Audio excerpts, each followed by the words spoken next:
রে তোমার ফজরে জানাজা কেমন করে ঘুমাও তুমি ফজর করে কাজা, এমনও তো হতে পারে তোমার জহরে জানাজা। আল্লাহুম্মা সাল্লি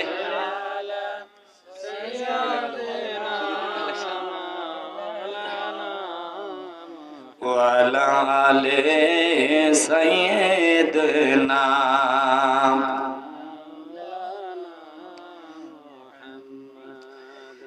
আমার ভাইরা বন্ধুরে, আল্লাহর কোরআন শরীফ বললেন ইন্নাল্লাহা আস্তারা মিনাল মুমিনিনা আনফুসাহুম ওয়া আমওয়ালুহুম বিআন্না লাহুমুল জান্নাত।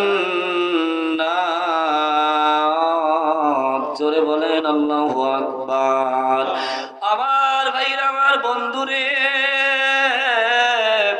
আমার উল্লাহ পাড়ার বাপ ভাইরা, কেন আপনি মসজিদ ভালোবাসবেন না?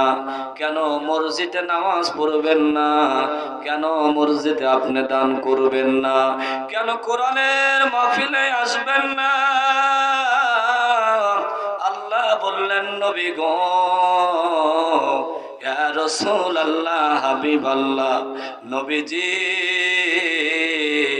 আমার পক্ষ থেকে তামাম পৃথিবীর মানুষদেরকে জানিয়ে আল্লাহ বলেন ইন্নাল্লাযীনা ইয়াখশাউনা রাব্বাহুম বিল গায়ব লাহুম মাগফিরাতুন ওয়া আজরুন কাবীর।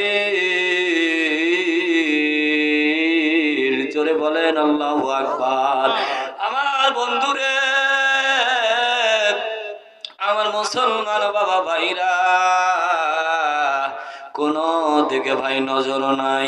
আল্লাহর রাসূল বললেন সাহাবীরা রে, এই দুনিয়ায় উল্লাপাড়াবাসী তামাম মানুষেরা যদি চার জিনিসের দিকে তাকায়া থাকে, আল্লাহ তাদের জীবনের সগীরা গুনাহ মাফ করে দিবে।